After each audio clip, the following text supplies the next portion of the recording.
അപ്പോൾ ഇന്നത്തെ സ്പെഷ്യൽ മഞ്ഞളട. ഇതിലേക്ക് ആവശ്യമായ ഇൻഗ്രീഡിയൻസ്: പച്ചമഞ്ഞൾ, നാളികേരം, നേന്ത്രപ്പഴം, ശർക്കര, ഏലക്ക, അണ്ടിപ്പരിപ്പ്, നെയ്യ്, അരിപ്പൊടി.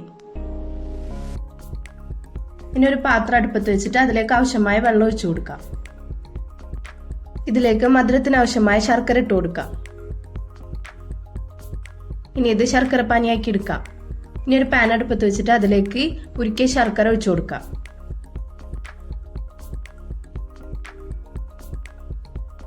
ഇനി അരിഞ്ഞു വെച്ച നേന്ത്രപ്പഴം ഇട്ട് കൊടുക്കാം. നാളികേരം ഇട്ട് കൊടുക്കാം.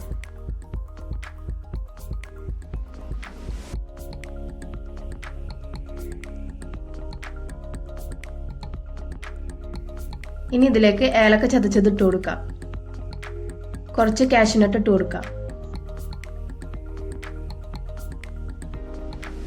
ഇനി ശർക്കര ഒക്കെ ഒന്ന് വറ്റുന്നത് വരെ വെയിറ്റ് ചെയ്യാം. ഇനി ഇതിലേക്ക് 1 ടീസ്പൂൺ നെയ്യ് കൂടി ചേർത്ത് കൊടുക്കാം.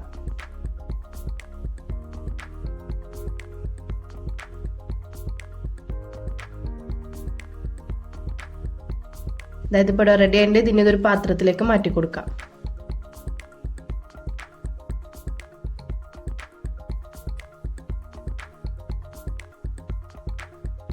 ഇനി നമുക്ക് ഈ പച്ചമഞ്ഞളുടെ തൊലിയൊക്കെ ഒന്ന് കളഞ്ഞെടുക്കാം. കഴുകി വൃത്തിയാക്കി ഇത് നല്ലോണം ചെറിയ കഷ്ണങ്ങളാക്കിയിട്ട് അരിഞ്ഞെടുക്കാം. ഇനി ഒരു പാത്രത്തിലേക്ക് ആവശ്യത്തിന് വെള്ളം ഒഴിച്ചു കൊടുക്കാം. ഇതിലേക്ക് ഈ പച്ചമഞ്ഞളിട്ടോ നമുക്കൊന്ന് വേവിച്ചെടുക്കാം.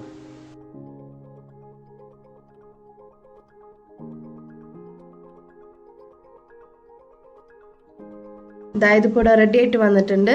ഇനി ഇതൊന്ന് ചൂടാറിയതിനു ശേഷം ഒരു ജാറിലേക്ക് ഇട്ട് നല്ലോണം ഒന്ന് അരച്ചെടുക്കാം.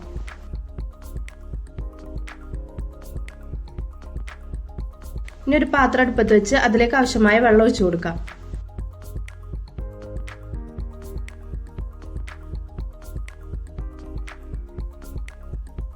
ഇതിലേക്ക് മഞ്ഞൾ അരച്ചു വെച്ചത് ഒഴിച്ചു കൊടുക്കാം.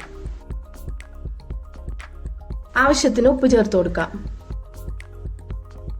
1 ടീസ്പൂൺ നെയ്യ് ഇട്ട് കൊടുക്കാം.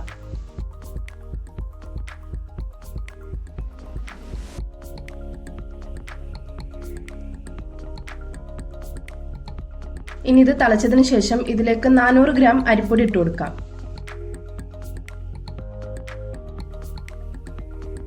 ഇനി ഇത് നല്ലോണം ഒന്ന് വാട്ടിയെടുക്കാം.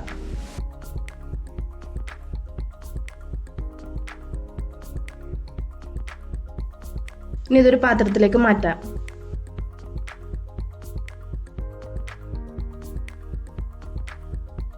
ഇനി ഇത് ചെറുതായിട്ട് ചൂടാറിയതിനു ശേഷം ഇത് നല്ലോണം കുഴച്ചെടുക്കാം. അതായത് ഇപ്പോൾ കുഴച്ചെടുത്തിട്ടുണ്ട്. ഇനി വാഴയിലയിൽ കുറച്ചീശെ പൊടിയെടുത്ത് നല്ലോണം പരത്തിയെടുക്കാം.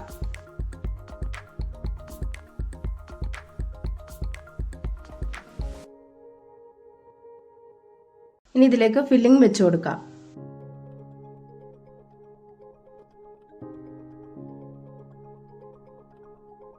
എന്നിട്ട് ഇതുപോലെ നമുക്കിത് മടക്കാം.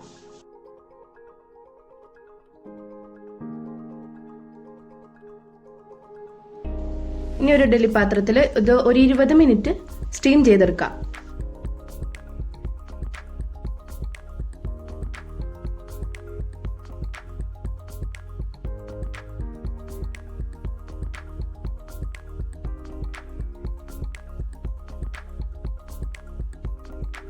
അതായത് ഇപ്പോൾ ഇവിടെ റെഡിയായി വന്നിട്ടുണ്ട്.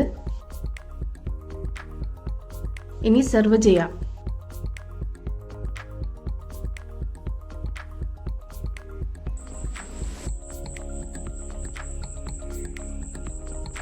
എങ്ങനെയുണ്ടുമ്മ? നന്നായിട്ടുണ്ട്. ശരി,